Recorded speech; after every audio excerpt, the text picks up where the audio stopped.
to center on the misdeeds of the protesters and the degree to which this is anything but predominantly peaceful protest movement, because it's punctuated by violence, and the violence is pretty regular and systematic. There is a pattern of it.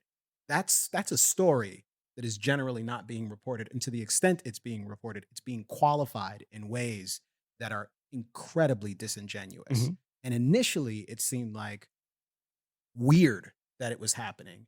At this point, it's beyond like the weird awkward. It's weird in an almost terrifyingly stupid and inflammatory way. Mhm. When I see the CNN footage of the kid standing in front of a blaze, like Oh. saying to me with the chyron under him Yeah. that says fiery, mostly peaceful Right. protest, that everything has been, pretty calm throughout most of the day. And Mm. then things began to Yeah.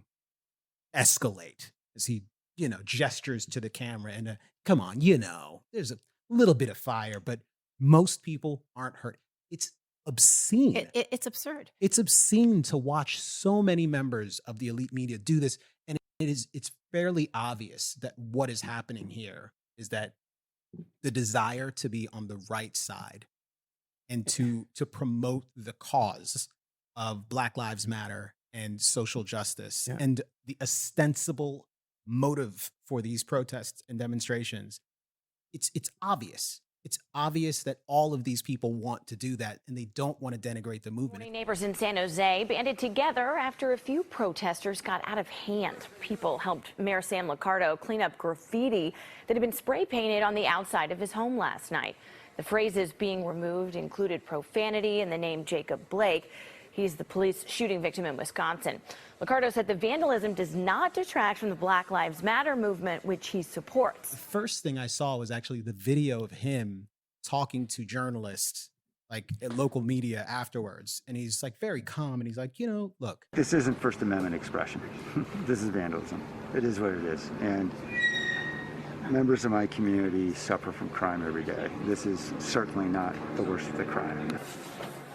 Liccardo said he appreciates the late night help from its neighbors. He said it will be up to the police and the district attorney on whether or not they decide to prosecute anybody for the vandalism. this is vandalism. It's an act of No. vandalism that No, it's not. happened. No. Like crime happens in our community, and worse crime than this happens. Whatever this is, we'll be fine. I'm grateful to my neighbors for helping to clean this up. This is certainly not a black mark or a smudge. He didn't say black mark because that would be a little funny on the Black Lives Matter movement. It's definitely not that. Then I saw the footage of the actual attack on his house. And it is an attack. Did they smash all the windows and the doors? They did not. They were screaming. There was loud music. It was an attempt to be intimidating. They were trying to wake up his neighbors. No one was allowed to sleep. And they covered his house in profanity and Black Lives Matter slogans. And he had the blood of the lamb on his signpost.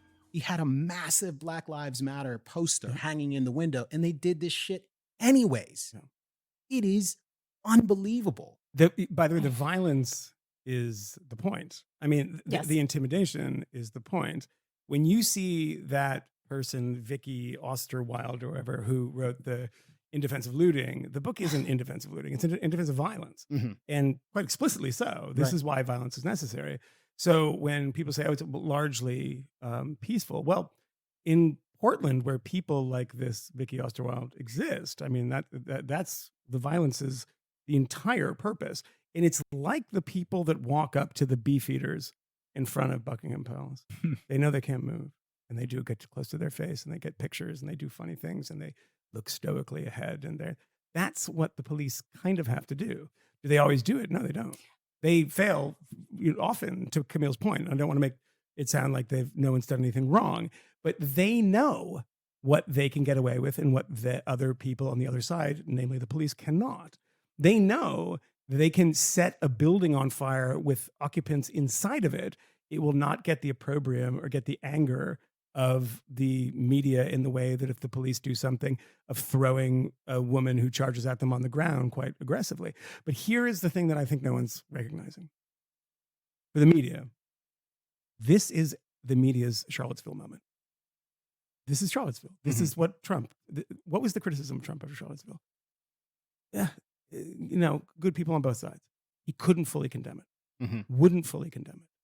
Now, I mean, there is a condemnation that comes in a couple sentences later, but that's what's happening right now. Yeah, he did condemn racism in that.